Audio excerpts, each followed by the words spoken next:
The divorce text arrived at 6:47 in the morning, exactly 43 minutes before surgeons cut me open to remove a cancerous tumor. I remember the time because I had been lying alone in a cold pre-op room staring at ceiling tiles, trying not to think about everything that could go wrong. My phone buzzed beside me, and I expected a message of support from my husband. Instead, I got a goodbye. He told me he wanted a divorce and said he could not handle another year of hospitals, medications, and exhaustion. He said he was not built for it. Then he informed me that the paperwork was already waiting with his attorney, and that he would not be coming to the hospital. After 11 years of marriage, he chose that moment to walk away. I read the message again and again, almost unable to process what I was seeing. The fluorescent lights hummed overhead while nurses moved through the hallway carrying on with their day. Somewhere nearby, someone laughed. The world seemed completely normal even though mine had just shattered. Strangely, I did not cry. I simply placed the phone face down beside me, folded my hands over my stomach where doctors had already marked surgical lines, and waited for anesthesia to erase everything. My name is Harper. I was 31 years old at the time and taught 4th grade at a public elementary school outside Pittsburgh. Teaching was never just a job to me. My students were the brightest part of every day. When I told them I would be gone for surgery and treatment, they made cards, drawings, and handmade decorations for my classroom. One little boy named Noah handed me a folded piece of paper with a note inside that read, "Come back soon, Miss Harper. We will save your seat." I carried that note everywhere because it reminded me there were still people waiting for me. The cancer diagnosis had come only 3 months earlier. What started as unusual symptoms quickly turned into specialist appointments, scans, and frightening conversations. My husband initially acted supportive. He attended appointments, held my hand, and promised we would get through it together. But his concern faded faster than I ever imagined possible. He started working late, traveling more often, and sleeping in another room. He stopped asking questions about treatments and appointments. By the time surgery arrived, he treated my illness like an inconvenience disrupting his lifestyle. That morning was already chaotic before his text arrived. My mother had flown in from Arizona to help me through surgery, but while rushing outside to load the car before sunrise, she slipped on icy steps and fractured her wrist. Instead of heading directly to the hospital, we spent the morning in an emergency room dealing with her injury. Eventually, I forced her to stay behind while I took a cab alone. I believed my husband would meet me there. Instead, he abandoned me with a text message. The last thing I remember before surgery was a kind anesthesiologist asking who should be contacted if complications occurred. I gave her my mother's number, then darkness swallowed everything. When I woke up, pain hit me immediately. My throat burned. My abdomen felt like it had been stitched together with fire, and every movement hurt. Through the fog of anesthesia, I heard someone turning pages in a book. I tried speaking but only managed a weak sound. Instantly, the page turning stopped. A calm male voice spoke from across the room. "Easy, do not try talking yet, I will get the nurse." Moments later, a man appeared beside my bed. He looked a few years older than me, with dark hair, tired eyes, and a paperback novel in his hand. He explained that he occupied the other bed in the room and had seen me arrive after surgery. Then he said something I will never forget. "You came through fine. I just did not want you waking up alone." The tears I had been holding back all day finally arrived. They poured down my face without warning. The stranger did not ask questions or offer empty comfort.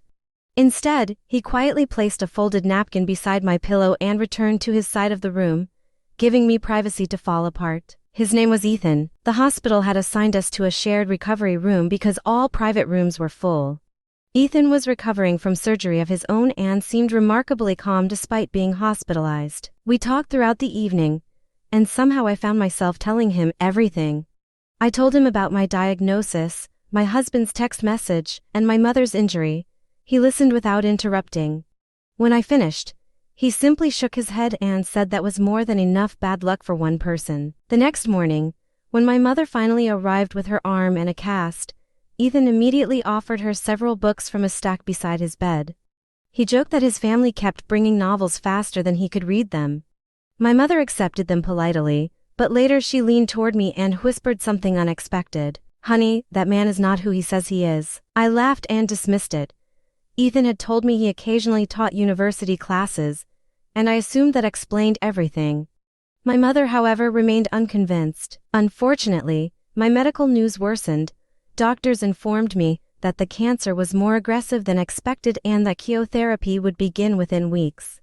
I felt completely overwhelmed, yet every time fear threatened to consume me, Ethan somehow knew exactly what to say. One night, while both of us were awake and unable to sleep, I jokingly told him that if I survived everything ahead of me, maybe he should marry me since everyone else seemed eager to leave. To my surprise, he laughed and answered immediately, "Okay." I laughed so hard my stitches hurt. The following morning, a nurse entered the room, saw Ethan, and suddenly looked uncomfortable. She asked him to accompany her to another department. After he left, she lingered beside my bed and quietly asked if I knew who he really was. When I replied that he was a teacher, she gave me a strange look and walked away without explaining. I forgot about the interaction once chemotherapy began. Those months were brutal. My hair fell out. I spent endless hours receiving treatments. Infections landed me back in the hospital more than once. Through it all, Ethan occasionally sent gifts. A novel arrived before one treatment session with a note saying it was perfect reading for long hours in a chair. Later, yellow tulips arrived during another hospitalization with a card containing only 2 words. "Still here." Those words meant more than he could have known. Meanwhile, my divorce turned ugly. My husband emptied joint accounts and hired aggressive attorneys. Then he attempted something truly cruel. He argued that my illness made me mentally incapable of managing finances and property. He wanted control of assets, including the home I had helped purchase with inheritance money from my grandmother. To support his claims, he produced a nurse as a witness. She testified that she had observed me during treatment and claimed I was emotionally unstable and incapable of making rational decisions. She even mocked my friendship with a stranger from the hospital. My attorney listened patiently before asking one devastating question. Had the witness ever been romantically involved with my husband? The room went silent. Evidence quickly revealed the truth. The nurse had been my husband's mistress for more than a year. Hotel records, messages, and travel documents exposed everything. Worse still, she had never actually cared for me medically and had no legal access to my records. Her testimony collapsed instantly. The judge was furious. My husband sat frozen while years of deception unraveled in public. After the hearing ended, I stepped into the hallway feeling sick. That was when I saw Ethan standing near the elevators. He looked completely different from the man I remembered in the hospital. His hair was neatly styled.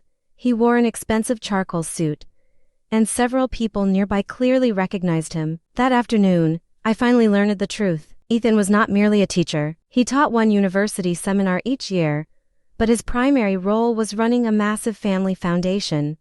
His family controlled a company known around the world. He was a billionaire who intentionally avoided attention whenever possible. During hospital stays, he requested ordinary rooms and used different names because he wanted to be treated like everyone else. When I asked why he kept returning after all those months, his answer stayed with me forever. "Because I watched you face the worst day of your life without giving up. Because nobody had spoken to me like a normal human being in years. And because I meant what I said that night." The divorce eventually finalized. I kept my home, my inheritance, and my independence. My ex-husband lost his professional reputation after details from the case became public. The nurse faced disciplinary investigations that ended her career. As for me, I returned to teaching. My students had indeed saved my chair. They even raised money for pediatric cancer patients while I was away. Watching them welcome me back remains one of the happiest moments of my life. Ethan and I did not rush into anything. We spent a year building a real relationship before getting married in my mother's backyard. It was small, simple, and perfect. When the officiant asked Ethan if he accepted me as his wife, he smiled and answered without hesitation, "Yes, I have since the first night." Today we live quietly. I still teach 4th grade. He still teaches his annual seminar. Most people would assume the remarkable part of this story is discovering that the stranger in the next hospital bed was secretly wealthy. But that was never the important part. The important part was kindness. On the worst morning of my life, after being abandoned by the person who promised to stand beside me forever, a stranger chose to care. He did not know my story. He did not know my name. He simply saw someone hurting and decided not to let her wake up alone. That single act changed everything. Whenever I think back to that hospital room, I do not remember the money, the lawsuits, or even the betrayal. I remember a paperback book, a folded napkin, and a stranger who looked at a broken woman and stayed. Sometimes the greatest turning points in life arrive disguised as ordinary moments. Mine arrived in a shared hospital room beside a man who said okay and actually meant it.